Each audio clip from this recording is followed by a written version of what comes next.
समस्त भगवान नामों में समस्त शक्ति है, उन सब की समान महिमा है। यह बात इस श्लोक से एवं अन्य अन्य अनेक शास्त्र प्रमाणों से सूचित होती है। किंतु हम देखते हैं कि कहीं कहीं शास्त्रों में किसी किसी नाम की विशेषता का भी वर्णन किया गया है। जैसे पद्म पुराण में कहा गया, राम रामेति रामेति रमे रामे मनोरमे सहस्त्रनाम वितस्तुल्यम राम नाम वरानने।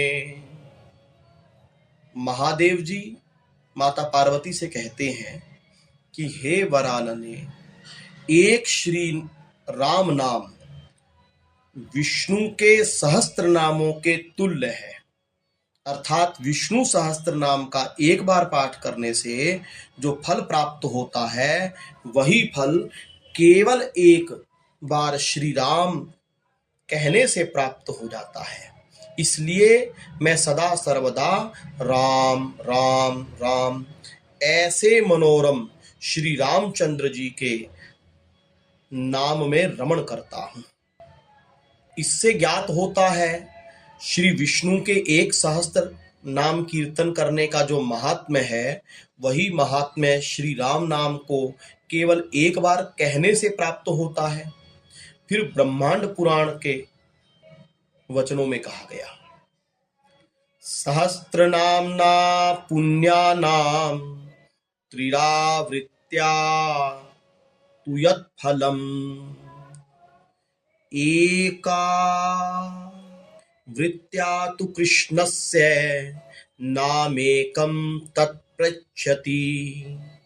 अर्थात विष्णु सहस्त्र नामों को 3 बार आवृत्ति करने से जो फल होता है, वह फल श्री कृष्ण नाम का केवल एक बार उच्चारण करने से प्राप्त हो जाता है। अर्थात श्री राम नाम का 3 बार उच्चारण करने से प्राप्त हो जाता है। इससे ये सिद्ध होता है कि 3000 अन्य अन्य भगवद नाम के बराबर हैं 3 बार राम नाम, और 3 बार श्री राम नाम के बराबर है केवल एक कृष्ण नाम। अब बृहद वामन पुराण में कहा गया, मम नाम सहस्त्राणि राधा नाम सकृत स्मरन मुच्यते भवतो जापे न जाने तस्य किम फलम। स्वयं भगवान श्री कृष्ण कह रहे हैं, जो पुरुष मेरे 1000 नामों को जपता है किंतु राधा नाम का एक बार ही स्मरण कर लेता है, तो वह बराबर है और वह भवबंधन से मुक्त हो जाता है। और जो सदा सर्वदा राधा नाम जपते हैं, उसके फल का तो वर्णन किया ही नहीं जा सकता। स्वयं श्री कृष्ण राधा नाम का जप करते हैं, राधे राधेति राधेति परम मंत्र मुपासते निविष्टः कुंज भवने एकांकी तव बल्लभे। एक सखी कह रही है किशोरी जी से कि हे राधे, तुम्हारे प्राण प्रियतम श्री कृष्ण अकेले एकांत निकुंज भवन में जाकर वहां राधा राधा राधा इस परम मंत्र की उपासना करते हैं।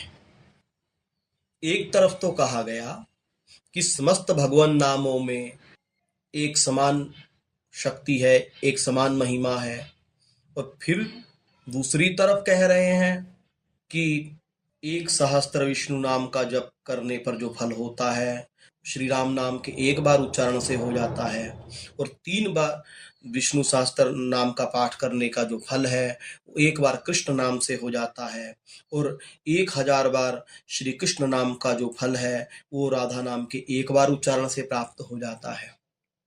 अब ये 2 प्रकार के वचन हैं, इसका क्या समाधान है? तो इसका समाधान करते हुए हरि भक्ति विलास में कहा गया, श्रीमन्नाम्नां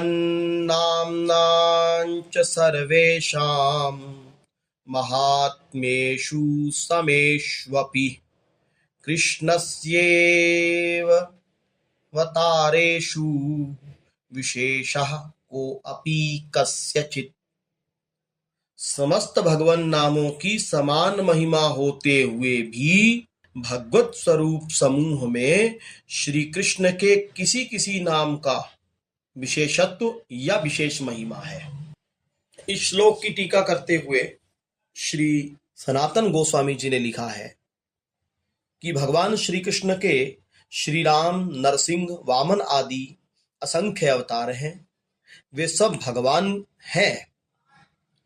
भगवान दृष्टि से श्री कृष्ण, श्री राम, श्री नरसिंह आदि सब समान हैं, किंतु भगवान दृष्टि के समान होते हुए भी कृष्णस्तु भगवान स्वयं, इस श्रीमद् भागवत के प्रमाण से उन सब में श्री कृष्ण का एक विशेषत्व है कि ये स्वयं भगवान है।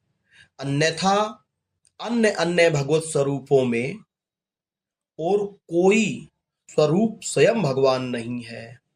इसी प्रकार श्री राम, नरसिंह आदि के नाम एवं श्री कृष्ण का नाम भगवान नाम दृष्टि से समान ही है, किंतु इनमें श्री कृष्ण नाम का एक विशेषत्व है कि वह रस वैचित्री का मूर्त रूप है एवं स्वयं भगवान होने से उनमें जैसे शक्तियों का विकास है, श्री कृष्ण नाम भी उसी प्रकार अनंत रस वैचित्री का मूर्त रूप है एवं सर्व शक्तियों का उसमें पूर्णतम विकास है।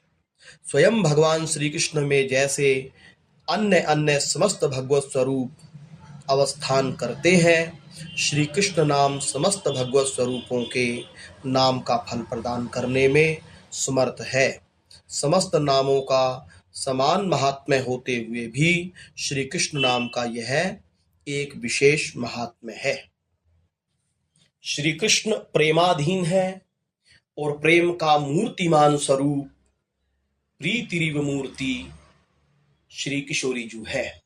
इसलिए श्री किशोरी जू का एक नाम श्री कृष्ण के सहस्त्र नाम के तुल्य है।